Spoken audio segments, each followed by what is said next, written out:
वृद्धि और गुण के बाद में अब हम चर्चा करेंगे दो किसी विशिष्ट संज्ञाओं की, जो कि आपके पाठ्यक्रम को लेकर के भी बहुत महत्वपूर्ण स्तर रखती हैं, बहुत महत्वपूर्ण स्थान रखती हैं। तो उन संज्ञाओं की हम बात कर लेते हैं। सबसे पहले हम बात करेंगे टी संज्ञा। ठीक है, व्याकरण में टी किसे कहते हैं? तो एक तो हम टी संज्ञा की बात करेंगे, और टी संज्ञा के साथ में ही हम उपधा संज्ञा, दो दो संज्ञाओं को लेकर के क्लास चल रही है। तो टी संज्ञा की बात करेंगे और उपधा संज्ञा की बात करेंगे। अर्थात व्याकरण में, संस्कृत व्याकरण में टी किसे कहेंगे और संस्कृत व्याकरण में उपधा क्या कहेंगे, और इनका क्या प्रोसेस है, किस प्रक्रिया के माध्यम से हम एक शब्द में से उपधा को निकाल सकते हैं, किस प्रक्रिया के माध्यम से हम एक शब्द में टी को निकाल सकते हैं, ये सारी चर्चा आज हम करने वाले हैं। तो नंबर 1 चर्चा हम करेंगे टी संज्ञा की। टी संज्ञा, तो टी संज्ञा सूत्र, टी संज्ञा सूत्र कौन सा है? तो आपको याद रखना है, टी संज्ञा सूत्र अचो अंत्यादि टी। सूत्र क्या है? अचो, ये अवग्रह है, अचोन्त्यादि, अचोन्त्यादि टी। ठीक है, अचोन्त्यादि टी, ये ए की ध्वनि देगा। तो अब देखो ये सूत्र क्या कह रहा है? अच, आगे क्या है? अंतिम, आदि टी। ठीक है, अच कहने का मतलब क्या हो गया? स्वर, और स्वर कितने होते हैं? 9। तो सीधी सीधी बात है, हम क्या कह सकते हैं कि टी के प्रसंग में हमेशा केवल मैटर स्वरों का है। केवल किसका मैटर है? स्वरों का है। तो क्या कह रहा है? अच अंतिम, मतलब जो अंतिम अच है उसे ही क्या कहेंगे? टी। और आदि का मतलब है कि अगर अंतिम अच के आगे कोई व्यंजन भी आ जाए तो उसको भी साथ में ले लेना है। देखो दो चीजें होती हैं, आपके घर पे कोई मेहमान आया, ठीक है, तो आप उस मेहमान का आतिथ्य सत्कार करते हो, लेकिन आपके मेहमान के साथ में कोई उसका मित्र आ गया, तो ऐसा तो कभी नहीं होता कि हम केवल हमारे मेहमान का आतिथ्य सत्कार करें और उससे हम ना तो बात करें और ना उसे हम चाय नाश्ते के लिए पूछें। ऐसा तो नहीं हो सकता। तो हमें दोनों का ही सहायता वहां पे दोनों का ही आतिथ्य सत्कार वहां पे करना होता है। दूसरा उदाहरण देखें, तो एक लड़का जो है एंगेजमेंट के बाद किसी होटल में अपनी वाइफ को बुलाता है मिलने के लिए। अब वो वाइफ जो है वो अपने साथ अपनी सहेली को ले आई। तो ऐसा तो है नहीं कि अब ये पतिदेव केवल अपनी पत्नी को ही पूछेंगे। वो जितना आतिथ्य सत्कार, जितना रेस्पेक्ट इनको देंगे, जितना जो है साथ आदर के, सम्मान के जो शब्द बोलेंगे, वो इनसे भी तो बोलने ही पड़ेंगे। ठीक है, तो ये मुख्य है, लेकिन मुख्य के साथ में गौण भी आ जाए तो हमें दोनों का ही सत्कार करना पड़ता है। इसी प्रकार से मुख्य तो यहाँ पे मेन जो रोल है, हमारा जो मेहमान है वो तो है स्वर, लेकिन स्वर के साथ में अगर व्यंजन भी आ जाए तो भी व्यंजन को भी हम क्या कहेंगे? टी कहेंगे। अब अकेला अगर मेहमान आता है तो इसको टी कहेंगे, और अकेले मेहमान के आगे व्यंजन सात आम व्यंजन आ जाए तो उसको भी टी कहेंगे। लेकिन ध्यान देना, केवल ये ही याद रखना है कि मेहमान के इस साइड में, जिस साइड में मैंने ये दूसरा मेहमान बिठा रखा है, तो मेहमान के जस्ट दाहिनी साइड में, ठीक है, मतलब उधर से देखें तो बाई साइड में, मतलब इसको हम कह सकते हैं लेफ्ट और इसको हम कह सकते हैं राइट। तो मेहमान के राइट साइड में क्या बैठना चाहिए? व्यंजन बैठना चाहिए। ये बात आपको ध्यान में रखनी है। देखो कैसे। सबसे पहले बात, अंतिम स्वर को टी कहते हैं। क्या कह सकते हैं? अंतिम स्वर को टी कहते हैं। कॉन्सेप्ट क्या है? अंतिम स्वर को टी कहते हैं, अर्थात मैन जो मेहमान आता है उसे ही हम टी कहते हैं। ठीक है, तो अंतिम स्वर को टी कहते हैं। जैसे तक, अब आपको पता है सक कैसे बना है, स है, ए है, क है और अ है, ठीक है। तो अंतिम स्वर ये हुआ या ये हुआ, तो आप कहोगे ये हुआ। इस आधार पे हम क्या कह सकते हैं कि सक में ए क्या है, टी है। इसी प्रकार से जैसे मान लो मैंने शब्द कहा कर्क, तो कर्क में देखो क है, फिर ए है, फिर रेफ है, फिर क है और फिर ए है। अंतिम स्वर क्या हो गया, ए। तो कर्क में ए वर्ण क्या है, टी है, ठीक है। इसी प्रकार जैसे मान लो हमने शब्द लिखा मार्त। अब मार्त में देखो सबसे पहले मैं है, मैं के बाद में आ है, आ के बाद में फिर से तय है, तय के बाद में फिर से तय है और इनके बीच में देखो माँ के बाद यहाँ रै भी है, ये वाला। तो मैं आ रै तय तय डबल तय है और फिर क्या है, डबल तय के बाद में लास्ट में ए। तो हमें तो अंतिम से मतलब है ना, तो अंतिम ए क्या है, टी है, ठीक है। तो इस प्रकार से सक में एटी है, कर्क में एटी है, मार्त में ए टी है। अब राधा में आटी है, राम में एटी है, मधु में ऊट क्या है, टी है। कहने का मतलब किसी भी शब्द का जो अंतिम स्वर होता है उसे ही हम टी कहते हैं। लेकिन ये तो बात हो गई पहली। अब यहां तो केवल मेहमान एक ही आया है, लेकिन वो अपने साथ में अपने मित्र को ले आए, तो जैसे सेकंड पॉइंट हम क्या डालेंगे, अंतिम स्वर के आगे यदि व्यंजन विद्यमान है, यदि व्यंजन विद्यमान है तो उस व्यंजन सहित स्वर को टी कहेंगे। क्या कहेंगे, टी कहेंगे। जैसे अब आप देखो, जैसे मान लो मैंने लिख दिया पतत। अब आप कहोगे अंत में तो ए है ही नहीं, तो इसका विश्लेषण आप देख सकते हैं, प है, फिर ए है, फिर तय है, फिर ए है और फिर तय है। अब तय के आगे ए नहीं है, तो अंतिम स्वर कहाँ है, अंतिम स्वर तो हमारा ये है, ठीक है। तो अंतिम स्वर को तो टी कहेंगे ही कहेंगे, लेकिन अगर अंतिम स्वर के इधर वाली साइड में अगर व्यंजन बैठा है तो उसको भी साथ में लेंगे।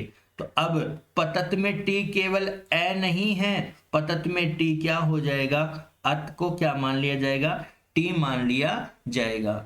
जैसे मनस शब्द है, अब मनस में हम विश्लेषण करें तो मैं है, फिर ए है, इसी में न है, फिर ए है और फिर स है। अब स के आगे स्वर नहीं है, तो देखो स्वर तो दो हैं लेकिन अंतिम स्वर तो ये ही है, और अंतिम स्वर को हम क्या कहते हैं, टी। लेकिन अंतिम स्वर के आगे अगर व्यंजन है तो उस व्यंजन को भी साथ में लेंगे।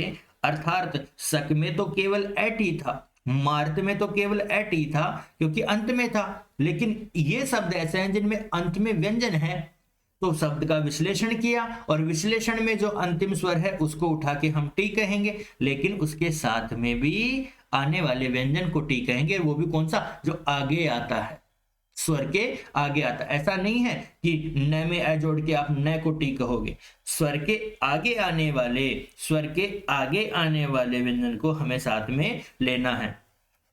अब जैसे मान लो अगर मैं यहां पे लिख दूं असमन, तो सीधी सी बात है न तो अंत में है ही और मैं में क्या है ए, तो इसे क्या कहेंगे, अन टी कहेंगे, अन को टी कहेंगे, ठीक है। तो असमन में टी क्या है, अन टी है ना, अन क्या है, टी है। अब आप इसका विश्लेषण करो तो देखो पहले ए है, फिर से है, फिर मैं है, फिर ए है, फिर न है, तो लास्ट वाले न को हमने ले लिया और मैं में विद्यमान ए को ले लिया, क्योंकि अंतिम स्वर तो ये ही है, जैसा कि हमने यहाँ किया। तो ये हो गया टी का प्रसंग। ध्यान रखना, टी में मुख्य मेहमान होता है स्वर, ठीक है। टी किसे कहते हैं? अरे मेहमान को ही तो चाय पिलाते हैं, लेकिन मेहमान के साथ में उसका कोई मित्र आ जाए तो उसे भी चाय पिला देते हैं। ठीक इसी प्रकार से अंतिम स्वर को टी कहते हैं, लेकिन अंतिम स्वर के आगे अगर कोई व्यंजन बैठा हो तो उस व्यंजन को भी टी कहते हैं। ये हुआ हमारा प्रश्न किसका? टी संज्ञा का। और टी संज्ञा का सूत्र कौन सा है? तो ध्यान रखना, दिमाग में एक बात याद रखना, टी मतलब स्वर से संबंधित है, तो ध्यान रखना यहां अच ही देखना है। क्या देखना है? अच। यहां पे अल अगर लिखा हुआ मिलता है तो वो गलत हो जाएगा। अच अंत्यादि टी, अचो अंत्यादि टी, यहाँ उत्व संधि का कार्य हुआ है। अचह अंतिम, अचो अंतिम, ठीक है। अचो अंत्यादि टी। अब इसी के साथ में नेक्स्ट हमारी संज्ञा इसी प्रकरण से संबंधित लेते हैं, इसी से मतलब मिलती जुलती संज्ञा है। वो चैप्टर टी का हमारा पूरा हो चुका। अब दूसरा क्या है? उपधा संज्ञा। हाँ, एक बात और बता दूं, आपके दिमाग में ये चल रहा हो कि जैसे गुण संधि, गुण संज्ञा और वृद्धि संज्ञा में आपने ये बताया है कि वृद्धि संधि का सूत्र ये है, संज्ञा सूत्र ये है। अब यहाँ उपदा कोई संधि तो है नहीं कि हम अलग से बताएं, इसलिए एक एक सूत्र ही आपको याद रखना है। तो उपदा संज्ञा,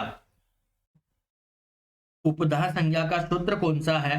तो देखो, इसका सूत्र है अलो अंत्या अंत्यात पूर्व उपधा। क्या सूत्र है? अलो अंत्यात पूर्व उपधा। ये देखो क्या कह रहा है, अल, आगे क्या है? अंत्यात, अंत्यात पूर्व उपधा। अब समझिए, देखो, अच कहने का मतलब होता है स्वर, ठीक है। इसी प्रकार से हल कहने का मतलब होता है व्यंजन, लेकिन ऐसे लेके ल तक, अर्थात अल कहने का मतलब होता है स्वर प्लस व्यंजन, अर्थात दोनों को प्रत्याहार की भाषा में एक साथ कहें तो क्या कह सकते हैं? हम कह सकते हैं उनको क्या? अल। तो अल कहने का मतलब क्या है? स्वर प्लस व्यंजन दोनों। अब स्वर आपके 9 है और व्यंजन आपके 33 है, ठीक है। अंतस्थ भी आ गए, ऊष्म भी आ गए, स्पर्श भी आ गए। अंत्यात, देखो, ग्रामात यानी गांव से, रामात यानी राम से, ठीक है। इसी प्रकार अंत्यात यानी अंतिम से, तो इसका अर्थ क्या निकलेगा? अंतिम से, अंतिम से। पूर्व का अर्थ होगा पहले, तो अंत्यात पूर्व का अर्थ क्या निकलेगा? अंतिम से पहले।